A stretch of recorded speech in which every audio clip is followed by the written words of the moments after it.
welcome back to another episode of Washed Up Wednesdays. As always, I'm your host, Jordan Labby. Here I'm joined by Galen Campbell, one of my coworkers. Galen, tell everyone a little bit about yourself. Yep, I'm Galen. Love my sports. Obviously, ever since you came on board, we've hit it off and had the whole sports/podcasting, and that we could kind of play off one another. We had that in common. So here I am. Just doing what I love. Should be a great time, and I'm really excited. Thanks for having me. For sure. Hey, anytime. But first and foremost, not funny enough, but this is episode 24. Kobe Bryant very unfortunately passed away Sunday. I'm sure everyone's heard about it on the news right now, but an absolute icon, not only in basketball, but in the sports world. So I want to talk about Kobe for a little bit, even though this is a football show, just because of his impact in sports in general. So Galen, what's your favorite Kobe Bryant moment? I mean, there's so many. There's that absolute epic performances that comes right to mind. The 81-point effort, just unfathomable. Whether it was during the time that he did it, which was impressive enough, or obviously fast forwarding all these years later and seeing that sort of effort is definitely a rarity and will probably go down as untouchable. Just a simple fact is a way the games transcend and everything, and basically has grown and kind of changed before our eyes. I feel like I don't care who you are, LeBron James, all these greats that make up today's game, stuff like that. I mean, there's some damn good, talented players out there. But the fact of the matter is that whole game of basketball has changed and evolved so much where it's, I think, so rare. It's probably going to be, not doable, basically impossible to see such, a single-handedly taken over of a game and he did 60 a couple times in his career. Even that is probably going to be very hard to do, let alone 80 plus in today's game. So, that definitely is kind of at the brunt of it. Him scoring 60 in his very last game. There's so many different highlights that you can turn to, but who's ever going to forget like the whole ongoing back and forth sort of in-house feud between him, Shaq, all those many years ago when they were teammates, but still with all the problems that they were having, not so much on the court, but all those rumors, were mainly like behind the scenes and kind of just, was what it was in terms of, an egotistical sort of struggle between the two, because they both knew that they were the guy. They were capable of leading their team on the same team to victory on any given night. I kind of, used to kind of look on from afar and really kind of like look at these two knuckleheads. They're winning, but they can't get along. I know. It was almost kind of like, very mockery sort of esque. But to see them overcome their differences, like I said, for the betterment of the team and themselves on the court, was pretty remarkable. But at the same time, like I said, humorous at the same time. For sure. I'm, I kind of do miss that. But, when I think Kobe Bryant, I just think him, Shaq, that power struggle, him not always kind of like vibing with his teammates. That's right up there with any one sort of single-handedly historic taking over the game and putting up all these points on a nightly basis. For sure. Yeah, I think my favorite Kobe moment, which you alluded to, was his 60-point game in his last game. I think that was great because he showed like he didn't have to retire. He just wanted to retire and be done with it and go live his life, be a great dad, be a great husband, and just move on as a man away from the game of basketball. So I think that just capping off his career with one of the best moments of his career, scoring 60 in that final game, I think was a huge plus. I'll get you on the Wi-Fi in a second. But I thought that was just absolutely just a magical career that he had. And I love all the stats that come up. Like if you take the 10 years he had number 8 and the 10 years he had 24, they literally look like two players in their own right just going at. That's how dominant he was throughout his whole 20-year career, even with one of those years being an injury year. So again, rest in peace to Kobe, all of his daughter, everyone else that was involved in the helicopter crash. So our respects to them. Kobe, just a great legend of the game, and just what an absolute beast he was on the court. So let's get back into football for sure. There's been a lot of big news headlines over the past 2 weeks. First being, how about Eli Manning retiring? Galen, why don't you talk about that for a little bit? Yeah, I feel like maybe we should be maybe surprised, but considering obviously the changing of the guard going down there, in the Giants organization, transitioning on from Eli to the hotshot rookie there, Daniel Jones. Was it Daniel Dimes? Yeah, Danny Dimes, baby. Dimes. And obviously, even before Danny Dimes, Eli kind of showing some wear and tear, not the same consistency, and high-end quarterback play. I mean, he had it in spurts, but those days of getting a full season out of him, of reliable, steady QB1, borderline elite. Those days were clearly gone, and that's why the Giants were obviously left with no other, choice but to, go high, in the lottery, sort of pick in just last year's, NFL draft and draft a kid from Duke. And again, now looking upon, months later, obviously the, basically 2019-20 season, just about getting ready to wrap up on Sunday with the Super Bowl. But I mean, Daniel Jones, he had some good moments, and in typical rookie fashion, he also kind of had some moments too that were definitely forgettable. Yeah. But that's to be expected. He's going to take his lumps and stuff like that. But it looks like from an arm strength, being able to make seems like pretty much all the throws in a really good, sort of offense now, with I feel like a lot of potential still between receivers. Obviously, you got Saquon Barkley there. Pretty good offensive line. I think they could use some work there. But I feel like it's going to be fun in the near future. If you're a Giants fan, it seems like they have all the foundational pieces in place to start building around Saquon and Daniel Jones, and I feel like success is definitely right around the corner for sure for the Giants. And I think I'll go over this when I start going over drafts in a couple of weeks, but I think getting either CeeDee Lamb and then getting an offensive lineman in free agency, or chasing Amari Cooper in free agency from the Cowboys and then drafting a lineman at the 4th pick, I think that's the best option, because I think Sterling Shepard is a great number 2 receiver, and Darius Slayton's most likely going to be your slot or your 3rd receiver as you shift Sterling into the slot. I just think they need a true number 1. I don't think Darius Slayton can be that. I think they have 3 number 2 receivers on their team and no true number 1. So it's going to be the this one right here, the 1B1. We're trying to get them on the Wi-Fi. It's going to be at the top right there. So, but I think if they go after a receiver in the draft, I think that offense elevates. They definitely need a lineman or 2. And I think that's where Eli Manning's downfall was, is that he didn't have a steady offensive line towards the end of his career. Like early on, he had Justin Pugh. Who's the O'Neal? What's the center? One of the best centers in the game. I just slipped in my mind. But Sean O'Hara, excuse me, not O'Neal. Sean O'Hara, one of the best centers in the league when he was playing. Now a very good analyst. Yeah, so I mean, you have stud players there when he goes on their Super Bowl runs, and that's all anchored by a great offensive line.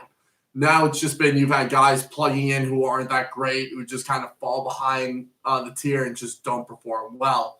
So I think Eli's chance of getting in the Hall of Fame is skewed because of the offensive line he had the past 6 years of his career. Because if he was on track the way he was the first 10 years of his career and repeated that for the last half of his career, no doubt he's a Hall of Famer. Even like not even just passing yards and touchdowns, but overall rating, overall completion percentage, and just how he performed overall. I think that gives him the argument enough to be a Hall of Famer. But as far as passer rating is concerned, he's been pretty terrible. I mean, as far as careers goes, Dak Prescott has a better passer rating, Jameis Winston, even though their careers are very young. Trent Dilfer had a better passer rating for his career than what Eli Manning had. So it's, Josh Freeman even had a better passer rating than what Eli had. So again, if you want to take it down, yes, stats are great. Yes, touchdowns are awesome. But if your rating isn't there and you aren't efficiently taking care of the football, then how are you supposed to get into the Hall of Fame? And like a lot of people say, like, well, Joe Namath is in there and he had more interceptions per throw than anyone. That was a completely different league back then. Receivers were getting mugged at the line. Pass interference wasn't a penalty for his whole entire career. And I just think it's interesting how people are like, well, Joe Namath can get in, why not Eli? They're two very completely different eras. And especially in a pass-heavy league right now, the stats he has in a pass-heavy league would not stand up to a Hall of Fame resume. Oh, so, yeah. what are your thoughts? Do you think he's a Hall of Famer or who's this? Eli? Eli, yeah. So my initial thought, when we were obviously going over a little show prep, and without you, to be honest with you, I mean, my initial sort of thought on the matter for a while now, led me to lean towards no. Mm-hmm. But when looking back and just doing my own research and stuff like that, delving a little bit deeper into things, I mean, first off, like you said, there's many greats in the Hall of Fame right now that don't even have one championship. He's got two, unfortunately, both against the local Patriots, right? Yeah. So that's a huge come up right there. That's gonna bode well for him. Mm-hmm. For sure. And he's also one of just 5 players to win not only 2 Super Bowls, but in both Super Bowl victories, take home the MVP honor. And he's actually in great company. Tom Brady has 4. Joe Montana has 3. Terry Bradshaw and Bart Starr both have with Eli 2 apiece. So, I mean, I don't know. You look at the numbers. He's got not only a chip but 2 championship. Obviously the MVP to prove that obviously it was no joke. He was a 4-time Pro Bowler, threw for 4,000 plus yards 7 times. I mean, yes, he's not like a slam dunk like a Joe Montana or an Elway, Tom Brady, those guys. But not too many are. There's just not. There's probably easily just as many, obviously, if probably not even a little bit more, of guys that will always be kind of borderline and just a slight tipping of the scale one way or the other. For sure. In this case, I think it's the championships that speak a lot louder than really anything else. But you know what? Some of these other guys are in there. Dan Marino's in there. Never, was a Super Bowl champion. Don't get me started with Joe Kelly. Oh no. I mean, he got there 4 times and lost. And lost all 4 times. In a row. Even that is an impressive feat to go 4 times in a row. So even if you win or lose, that's very impressive. Exactly. So, I mean, again, not to say that he's up there with the Marino or the Montana's of the world, because he's not. But longevity and stuff like that helps. He put up numbers. So I mean, if you got the Kellys of the world in there, Marino, who's never won a chip, he's basically all numbers. Then why not? Eli, why not? Yeah. I mean, not to say that he's a slam dunk, but he's not worthy. Oh, of course. Of entering into the Hall. So I think longevity, 2 titles, obviously building up his fair share of numbers and stuff like that down through the years. Not to mention, clearly, the franchise most winningest and most successful quarterback, and they've had some good ones down their history. Yeah, he gets my vote. Okay. Second thought. That's fair. So I know he's definitely going to get in. Like the ballot's going to bring him in, but if I'm on it, I don't think he gets the vote. But I thought it was interesting you brought up a point about players tipping the scales and leaning one way or another. And I think a player we've seen kind of do that in his own right off the field is Antonio Brown. Just going from one best receiver in the NFL, hands down, when he actually plays. Whether it's route running, catching, just getting open in space, he's hands down the best in every category. Just real quick about Eli. Oh yeah, reset that. No, you're straight. Did it go off? Yeah. What's your point about Eli? So one thing too is looking back on the Super Bowls. It wasn't like, he ended up getting those MVPs just by default because he's playing the most important and most highly thought of position that reeks of like leadership and that's always true. having the ball in the hands. But he played huge roles and basically was the reason why very deserving of both MVPs because in both instances separated by 4 years apart, it was 2 incredible drives. That's true. That's a great point. You know what I mean? Yep. So it's not like he was carried like we've seen at times and down through the years, this and that. And of course, giving it to someone just by default seems to be playing it safe just because they're playing the right position, being quarterback.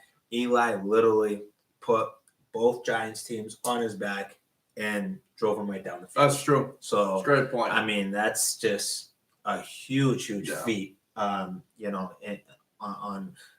again, just to his credit. For sure. And like to your point about those 2 Super Bowl drives, the Tyree catches are arguably one of the best catches in NFL history, given the moment and given how it's made. But that throw to Mario Manningham, I think, is hands down the better play. Yeah. Just because it's to throw it in that tight of a window between 2 guys and still hit it to get the toes in bounds, I think you have to put it in the perfect spot. Whereas the Tyree catch, he just kind of chucked it up while getting hit, see what would happen. But that play right there, that's a true position play he made. Yep. To Mario Manningham. I thought that was great. But let's rock into the AB stuff real quick. A lot of news going on around him. Had an arrest warrant issued. Basically, there was a moving truck that was delivering something to his house. He was antagonizing the driver. Driver drove away. They threw rocks at the truck as it was going away. He came back like an hour or 2 later, and then it ended up being this big assault thing. They got his trainer on it. Then his trainer said AB was involved in it, like he assaulted him too. AB turns himself in, gets put on house arrest, and has now been freed from house arrest. So to me, like I think this is a mental health issue more than anything else. I know we talked about this earlier today, but I think it's like you can look like a lot of people say, oh, that perfect hit really messed him up. Like if you look at his presence in the media since that hit, got him more outlandish, crazier haircuts, wearing crazier clothes, putting himself out there a lot more into the media. And yeah, you could say that happens with age. Like guys just know how good they are, so they don't mind putting that there. But the way that's happened, especially over the past 6 months, how that's gone, even the past year when he started having troubles with the Steelers, I think that a lot has to attribute to that hit and any mental things that would have come up from that concussion. That's just the risk you take playing the game. I mean, obviously he needs to go get help and he needs to choose to go do that. I 100% agree with that side of it, but there's definitely a couple of screws are loose upstairs from that hit for sure. So you want to elaborate on that a little more? Or yeah, I mean, it's just too bad because, like they say, how the mighty has fallen. I feel like went from runaway, easily best wide receiver in the league to just, I don't know, just a forgotten, lost, and very much an afterthought sort of commodity in the eyes of the NFL. That's a great way to put it. And more directly, I would have to say, these teams, these owners, you know? So I feel like it's become a lot bigger than the whole ongoing saga that we've seen for like the last year plus now, directly with just him and Roger Goodell, and Roger Goodell obviously being like, just being that hard ass and stuff like that people just always expecting or kind of labeling him to be. I'll allow myself kind of from time to time. Yeah, I know what you mean. But I just feel now the situation surrounding him and that cloud hanging over him, forget on a week-to-week basis seems like, if not every day, every other day, something's popping up. You know what I mean? For sure. Something new is just surfacing, and I just feel now we've reached a point where he's just not even trustworthy. If we don't ever see this guy line up for a single snap again, he literally has nobody to blame but himself. That's a great point. And I feel like now it's, even if Roger wants to come out like a couple hours ago and once again show some sort of support surrounding Antonio Brown, okay, fine. Put him on the commission exempt list, give him some time to get right. But I feel like we're still, at the end of the day, going to be right back to the drawing board. If it's not obviously here in New England, which I think that ship is definitely sailed. Yeah, for sure. The other stop before New England being the Oakland Raiders, looking back on it now, that may have been his best and last two best shots to right the ship and just get his act together and stay on the up and up. If it's not those two franchises that have proven time and time again to take chances on guys and be clearly in favor of just like, all right, new destination, new beginning, fresh start, all those things. I mean, we've seen it from Oakland multiple times. For sure. We've seen it here in New England again multiple times. And for you to just totally disregard both of those sort of, landing spots and basically almost like, again, just take it for granted and not be able to just get on board and just leave all the shenanigans, drop all the shenanigans and just, rise above that, and just be appreciative and just kind of do what's best for you and the respective teams at the times, being the two of them. I just don't really see another owner / team really caring much to even go down that road and revisit it and I don't know, start from scratch, as if these last 2 years just weren't like a huge sort of eyebrow raiser, but they have. Yeah, you know what I mean? It's been huge for sure. So I mean, even if the NFL wants what's best for him and is willing to give him a chance, I just, outside of those two respective chances, franchise it, and why would they even remotely look to entertain his services again?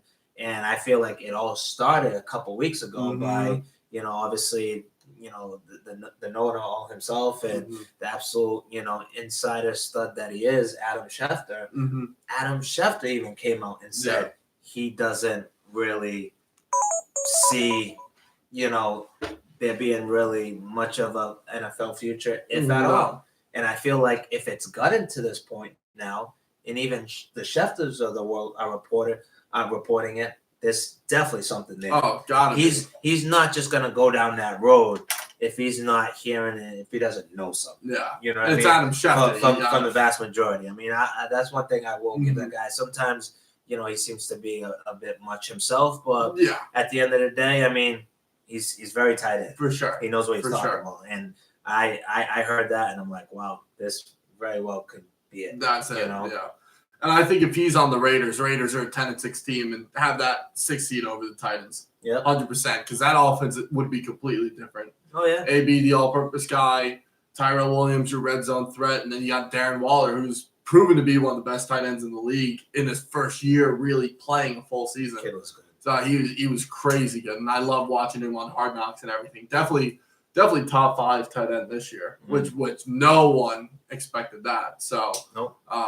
yeah. So up next, I think we got Andrew Berry. Just want to talk about him real quick. He's the new GM for the Browns, youngest GM in NFL history. Congrats to him. Former VP of player operations for the Philadelphia Eagles. Did a great job really restructuring that whole entire franchise to what it is today and how well thought out everyone's pay is, how well they do with their cap space and all that kind of stuff. So I believe up next we got we're just talking about the games from here on out. So big games 2 weeks ago. Let's get right into it. How about the Chiefs and Titans? What a great game that was. What was your favorite part about it? The Chiefs and Titans, I mean, it's got to be, once again, just another epic, incredible performance by Patrick Mahomes. For sure. It's kind of crazy to see, just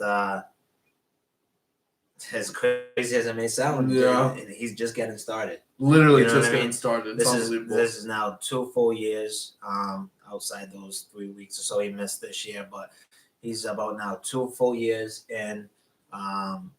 Has, as of right now, just one playoff loss, that being last year's AFC Championship game to the New England Patriots on home soil.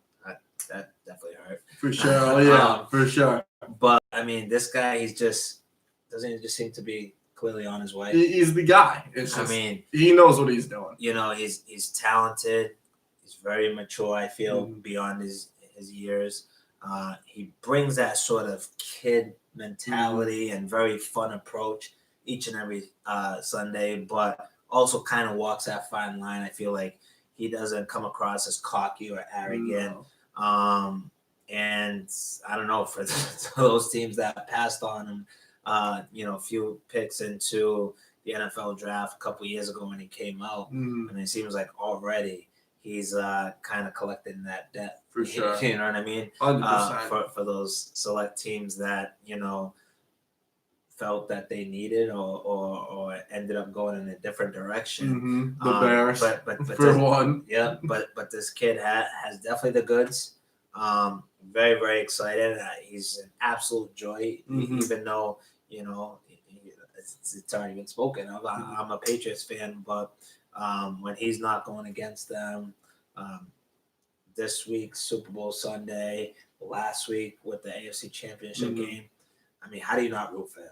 You have to. And he's just, people want to really kind of go with the latest, sort of excitement of what we saw just play out this whole last year in Lamar Jackson. But to me, it's still Patrick Mahomes for all the right reasons. For sure. He's an absolute hit and a joy to watch at quarterback, where I think Lamar Jackson, he's great at the quarterback position, but as we saw in the divisional round and stuff like that, there's still some work to be done there. And who knows? We'll see what plays out here in New England. But if Brady and the Patriots end up breaking up, could be the Chiefs and Patrick Mahomes is the new dynasty, the new AFC top. Forward. Yeah, I love that kid. Oh, unbelievable! And I think my favorite play from that game, which everyone can agree, not just the run itself and him running through a guy and spinning through another, but the little pump fake he does as he looks to, and he does the little twist, the little bob, and then runs by the guy. I thought that was absolutely spectacular. Like, you got to know exactly what you're doing. But in that game, I think my favorite player had to have been Tyrann Mathieu, and just how I think that game is a true testament of how he's transformed that defense. Granted, they went from a 3-4 to 4-3. That in the grand scheme of things, that base defense teams are in only like 30% of the time, but that still makes a difference for everyone else on the field. I think Tyrann has definitely exploded onto the scene, rocking Corey Davis a couple times, hitting Jonnu Smith over the middle, breaking up a lot of passes, almost had a few interceptions as well. So Tyrann Mathieu just absolutely transformed that defense. I think he definitely keeps putting his name on the board like, hey, you should be talking about me for Defensive Player of the Year. Like, I should be talked about for an all-pro caliber kind of guy, which we saw in his second or third year in the league. And now it's been a couple of years since then. Now he's finally getting back to his roots of when he first came to the league and when he struck the scene. So and I'm with you. I mean, he seems to be one of those just sleepers and sure. just people don't really talk about him. No. He doesn't ever really get featured or seems to be on everybody's love list. But he's just very, very underrated.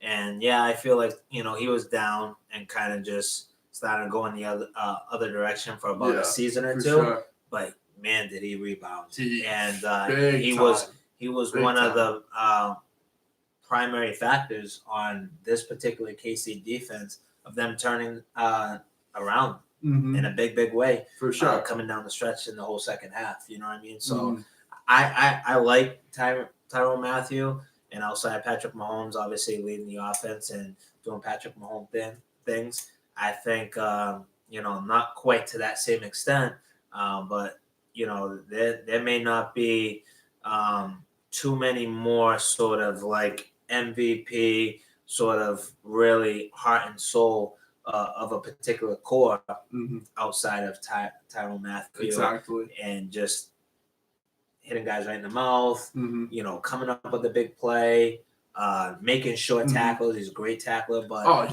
we've seen all these skill sets and, kind of be featured virtually every single week, dating back to his college days at LSU, you know what I mean, to his days in LSU.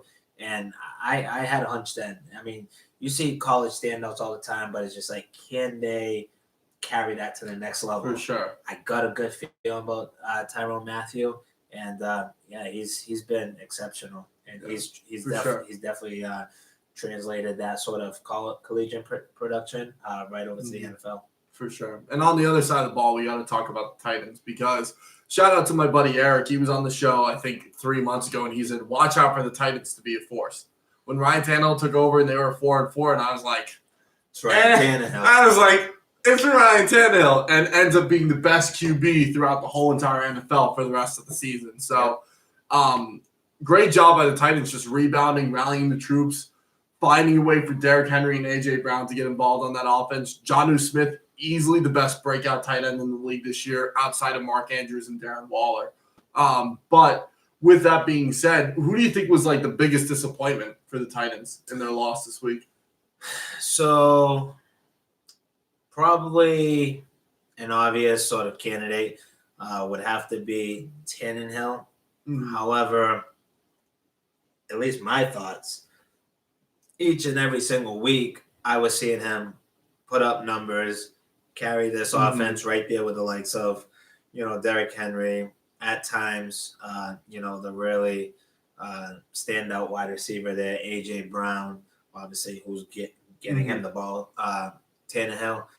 But maybe it's just me, but I kept on saying in the back of my mind, but it's just like, this is bound to kind of like go in the other direction. For sure. He's bound to go Max Kellerman, potentially fall off a cliff. And what bigger stage outside of the Super Bowl than the AFC Championship game? So, but then again, if he did, show up and ball out again, hey, he's been doing it for weeks now. For weeks. So, it's kind of easy to look his way. However, I'm going to give him a little bit of a pass because he never really showed this sort of week in and week out incredible talent in terms of literally taking his offenses down in Miami, putting it on his shoulders and literally getting it done week in and week out.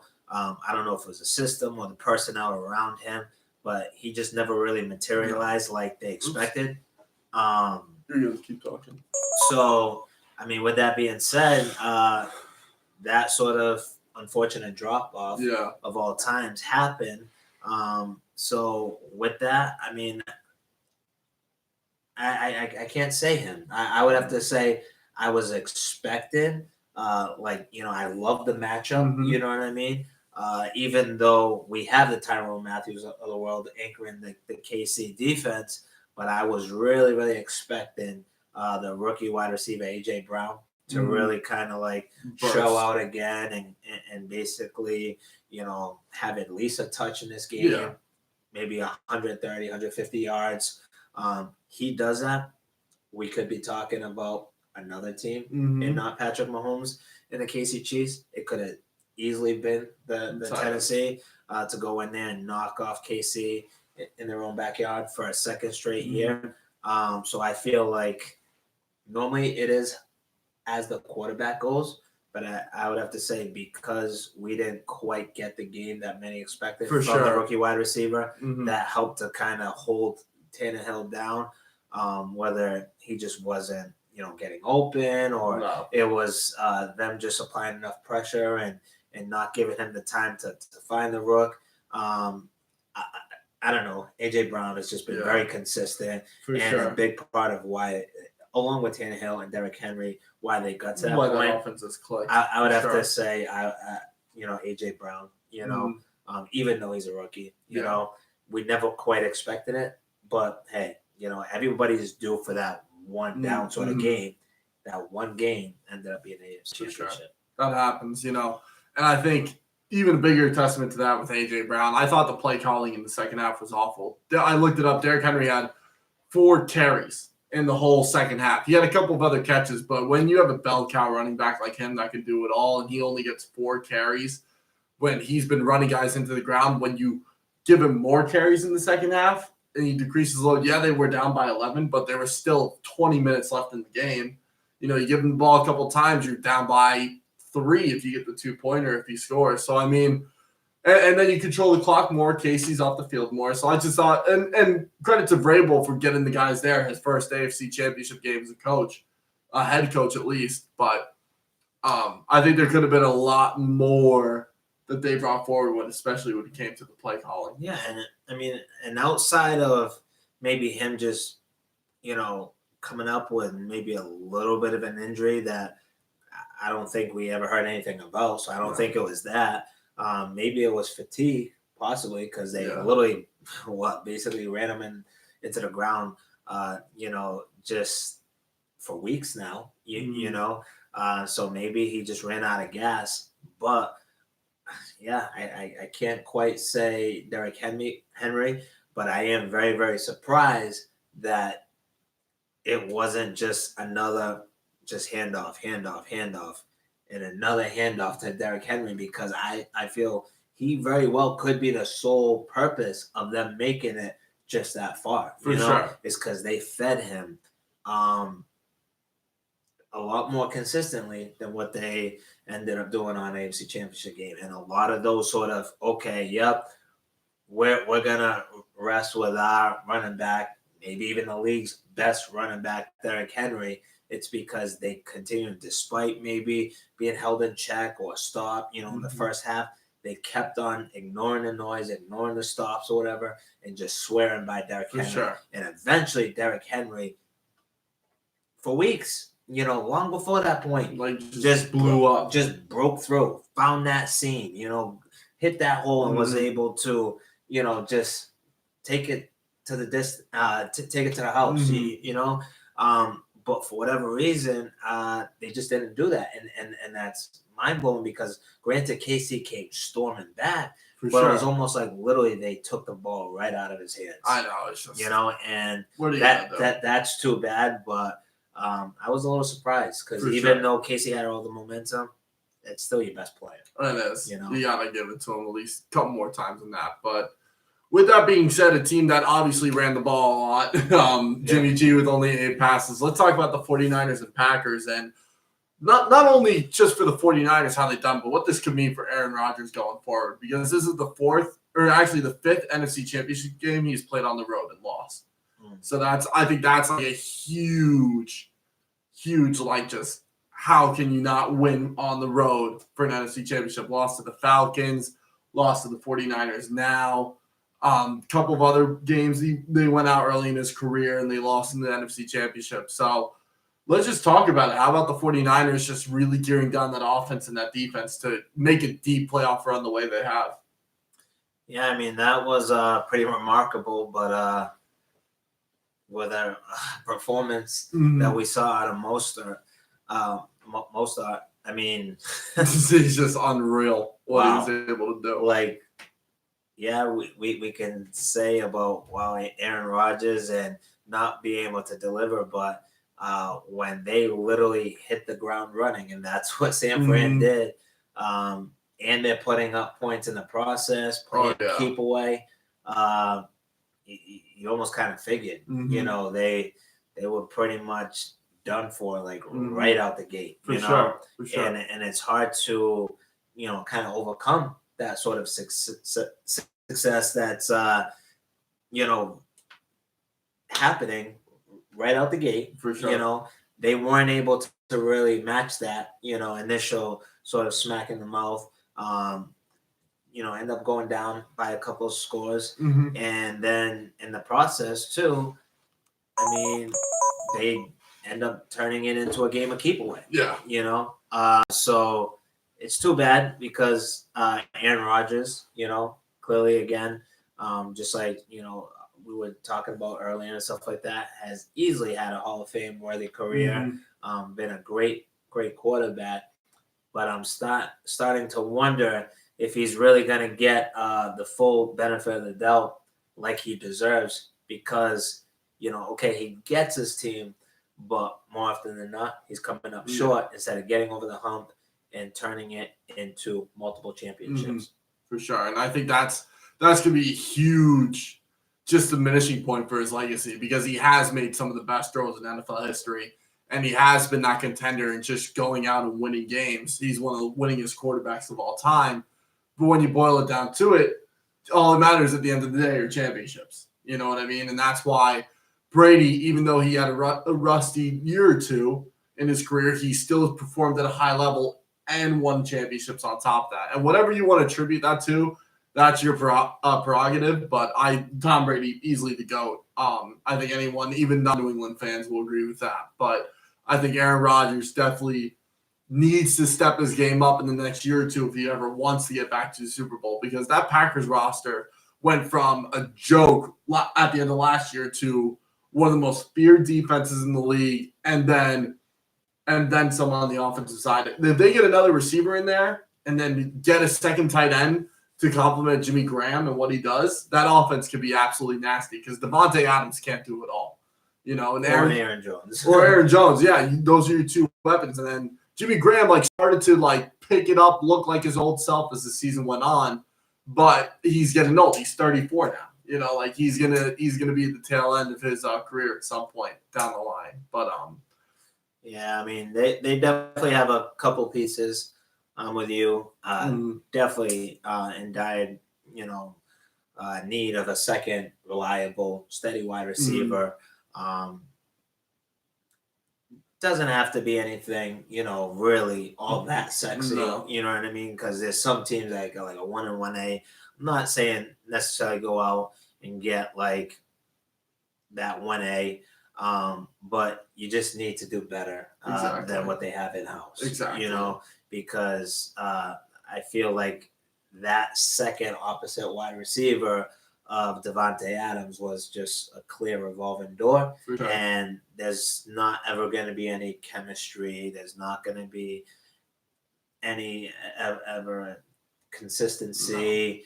No. And to really kind of be able to finish strong here on Aaron Rodgers' back end of his career, they need to support him with pieces, and they have to do it right now. For sure. Or else he's going to continue to flounder and, basically just finish just with the one Super Bowl. Exactly. And it's too bad because he's got the talent to easily be an Eli from a Super Bowl standpoint. For sure. And get his hands on 2+. But right now it's just he needs a little help. He and does. Right now he can't do it anymore all by himself. And, I feel like in today's media, the fan bases, too often, and rightfully so, sure. people kind of ignore sometimes the number, ignore all the clutch moments, which Aaron Rodgers easily has over the years, but now he's going to get judged base, moving forward almost entirely on, okay, but where's the Super Bowls? Yeah, to line up and match up against all that, Again, he will be a Hall of Famer, but now I feel like he should have been in that top 3, top 4 at worst. He may not even be that. He might not even be top 5 if he continues to trend down this road that Exactly. he's been on. For sure. And I think that's an interesting point you brought up, because when he was making those dominant Super Bowl runs, their defense was far worse than what it is right now. But they've always had a core of 3 guys they could go to on the receiving end. In his early years, they had Greg Jennings, James Jones, and Donald Driver. And then a couple of years ago, you had Devontae Adams, Jordy Nelson, and Randall Cobb on the same offense. You do that today, that offense is still as nasty as it was back then, especially with how good Adams is now. Even though Cobb and Jordy Nelson are in their 30s now, that would still be a nasty set of receivers, one of the best in the NFL, if that. But now you don't have anybody. Nope. Now all you got is Devontae. You got to hope you get a guy in the draft with such a late draft pick that you do have in the first round. So we'll see how that pans out for the Packers. But let's get into the nitty gritty, what everyone's here for. Let's go into Super Bowl Sunday. Quick little synopsis, what you want to run through. But plain and simple, who do you think is going to win this one? I think KC. KC. I think KC. I mean, I know everybody's sexy pick right now and trendy sort of topic, about the Sunday's game is the 49ers, all the talent that they have on the defensive side of the ball. Clearly, you have a phenomenal running game, or at least it was everything and then some, about a week and a half ago with that epic, historic performance by Mostert. And if he gets anything even remotely close to that, now you're talking about full-blown clock control, a good chance to, get that lead and finish the job. However, the thing is just like, how do you overcome a great defense? We were talking about earlier today, when preparing for the show. I mean, more often than not, these defense, very historic, very talented, elite, easily sort of comparable defenses. You're only really going to stand a chance to maybe hold those sort of personnel groupings in check by just as good, if not maybe a little bit better of an offense. And I feel like this Sunday in this Super Bowl sort of matchup, set to kick off, you got the best defense against, I think, the best offense in the league. That's fair. You have arguably the next sort of Tom Brady-esque worthy sort of talent, it appears. An absolute stud, very skilled, but with the mobility. Tom Brady was every bit, what we've seen Patrick Mahomes, what we'll continue to see out of Patrick Mahomes, but without the running capability. For sure. He wasn't mobile. Tom Brady, a lot of times, won with guys that weren't household names. Then there were some years that they did, surround him with the Corey Dillons, the Randy Moss, and those type of talents. But Patrick Mahomes, right out the gate, and this year again, has always been surrounded by weapons, and he has those same weapons again this year. Tyreek Hill, a good, not anything to brag home about, but he's got a couple of running back options. He can run the ball a little bit himself. And if it's not, effective game on the ground, I feel they can go the Patriots route, dink and dunk. And that's easily a running game, these days in today's game, Then you got Kelsey, guys like unsung heroes, that we saw play out in the AFC Championship. Sammy Watkins, where did he come from? After being basically incognito for weeks. So I just feel like, that's really what it's going to take to overcome a very talented and very explosive defensive team in the 49ers. And I think if it comes down to which offense do you trust most and what defense can make a key stop or two, yes, KC can't even hold San Fran's jock on the defensive side of the ball. But what they have shown me, when needed is that they can't come up with that Mhm. stop or two. I was looking at numbers today, just trying to, I guess, talk myself into San Fran be able to exchange blows if necessary with KC. I'm not too sure if they can. Clearly, the quarterback favors Patrick Mahomes and the Kansas City Chiefs. You have a very experienced, but yet sometimes coach in Andy Reid that can't get him out of his own way. You'd like to think that maybe that's finally gonna get conquered and he's gonna figure it out. If he does, that very well could be Sunday at the Super Bowl. I mean, I don't know. I just feel like KC still checks off enough of the boxes for me. And we've seen great offenses get the better this time of year on Super Bowl Sunday against great defenses. And I wouldn't be surprised at all in the least bit if that happens again on Sunday. So in a great game, no blowouts, no sort of hands down, yep, it's going to be all KC. I'm not saying that, but I think each team is going to have their moments very deservingly. But I think this, as crazy as it sounds, I don't know really where you're leaning on this, but I think it might be KC's time.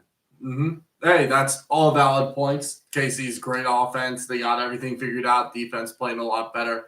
One of the most, not just the best offense, but one of the most efficient offenses in the NFL as well, as far as scoring per minute. But when they click it, I mean, which they have been all postseason. They're just so hard to stop. Yeah, for sure. So my point I do want to bring up to that is I do think that the 49ers defense is going to be too much for them to handle, because I think they haven't seen a front seven like that, like the 49ers have. I think even their secondary is great. I think Jaquiski Tartt's going to be able to keep up with Tyreek Hill all day. Sherman's going to be great zone on that left side of the defense. You got Quan Williams who can run with anyone on the other side. I mean, that defense is all set, but even this offense, as little productive as they seem, they're the fourth best offense in the league in yardage, and they motion more than any other team in the league. So I think that alone is, one, going to tire out this KC defense. Two, they're just going to make a lot of different things happen because of the tendencies they bring to the table and just everything they can do offensively, defensively, and even special teams, because their special teams is bar none up there with the Patriots this year. So, and I think this is two very similar offenses. You got your speed receiver in Tyreek Hill and Deebo Samuel. You got the guy who can get open in space, Sammy Watkins and Emmanuel Sanders. The absolutely monster tight end, Travis Kelce, George Kittle. Then you got the fullbacks, Anthony Sherman and Kyle Juszczyk, two of the best of what they do in the league. This game's going to come down to the running backs. And I don't think – and, Patrick Mahomes, great quarterback. He's going to get a lot done. But they won't be able to establish the run against this defense, where the 49ers will be able to establish the run against their defense. And I think that's what Kyle Shanahan's going to do, is chew clock, keep KC out the field. And I think that's why the 49ers come away with the win. Before we wrap up the show, final score. What do you got? I'll go with 24 to 24-20. 24-20 KC. Yep, it's going to be a close one. For sure. I think it's going to be 34-28 for 49ers, but I think it's going to be a case like the Steelers against the Packers 8 or 9 years ago when they scored a touchdown in the last minute to make it seem close and then failed the onside kick. I think it's going to be something like that. But anyways, that has been Washed Up Wednesdays this time around. I want to thank Galen for coming on the show. Great job, my friend. Tune in next week. We'll do a review of the whole NFL season, talk about the Super Bowl, and talk about what's going to happen from here on out. Go over all the season awards, because those are going to come out Saturday night, and just go into detail on all that stuff. So thank you guys so much for tuning in. As always, I'm your host, Jordan Labby. Galen, thank you so much for coming on the show. Have a great night, ladies and gentlemen.